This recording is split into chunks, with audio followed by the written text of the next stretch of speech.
Just the other day we did a video on ASCAP and BMI, the people who handle a lot of publishing for artists in the United States, and whether or not mobile DJs need to carry a license for this to pay for publishing. No, we don't. That was kind of the end result of it.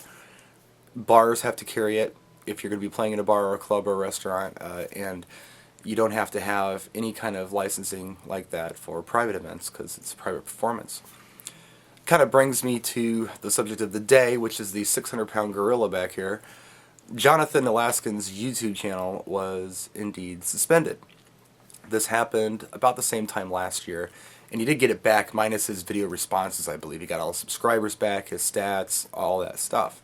But it's happened again. And from what I understand, what Johnathan's told me, the video in question didn't even have any material in it, so he doesn't really understand what's going on. And then a lot of the stuff that he is playing for like CD Pool, they have permission, I guess, to go ahead and play a lot of this stuff. I don't know. I don't know what happened. All I can do is speculate what may have happened or what may end up happening to me someday. The way I understand it, the way YouTube works, is that they pay royalties to ASCAP, BMI, whoever. They pay it as like a blanket deal. And the only time videos are taken down is if the artists themselves object to the music in that video. So I guess if you were Tom Jones and all of a sudden It's Not Unusual became the theme song for neo-Nazis and they were doing a bunch of YouTube videos, Tom Jones could say, I don't want to be associated with that. And, rightly so, I guess. So, like in some of my videos, like I did one on the VMS4 a while back, and this has happened several times if you look at some of my videos where I'm dealing with mixing. I had the track in there, CNC Music Factory, Gonna Make You Sweat. And I guess Warner found it, and instead of flagging it, or instead of requesting that I remove it, or getting me in trouble, I guess, or getting some kind of penalty against me, they just decided to run an ad in my video that says, hey, buy this at iTunes or Amazon, or I don't know if they suggested another site or not, but it's a like little ad that pops up for the song itself. I don't have a problem with that. That song does belong to whoever it belongs to, and they have every right to cash in. But I wasn't trying to cash in, I guess was kind of the point. There's a thing called fair usage. And I think that we should fall under that category as DJs. Since we're not really selling anything here, we're just kind of showing what we do and how we do it. We need music to do it. DJ Morrow did a video about this.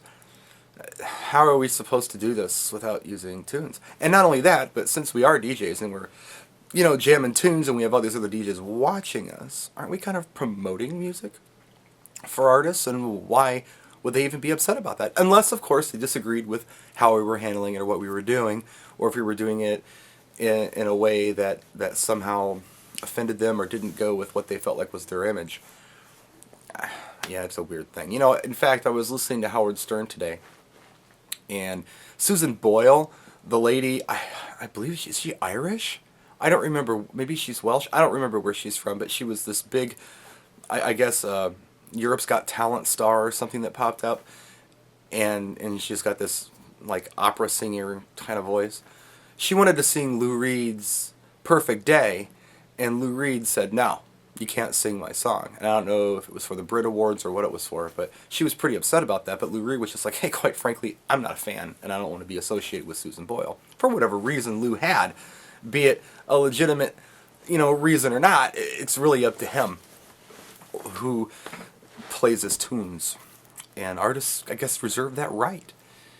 I just kind of wish that either some artists, or alternately a label, or someone who owns a lot of publishing would reach out to our community, the DJs, and say, hey, look, I understand that, let's say, this and this singer, they don't want you to have their tunes in your videos, but hey, you're welcome to use our things anytime you want. Freddie Fresh said that I could use anything that I wanted to of his, and I've used a lot of Fresh tunes, and he won't flag me.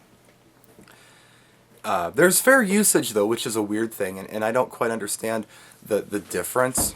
There was a case, I guess a couple of years ago, where there was a couple who had a baby, and the baby was in a baby jumper, and the song, I think it was "Let's Go Crazy" by Prince, came on like in the background, and this little baby started hopping, and then we just kind of had a laugh and thought it was cute. The baby screaming over it and everything else. Prince threw a fit and flagged the video and said, "No, you can't have this video up."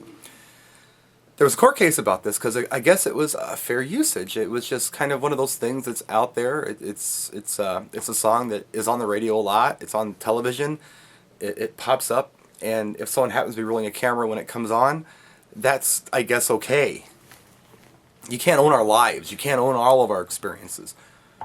So for some reason, that was the court ruled for the people who had the baby jumping and ruled against Prince on that one.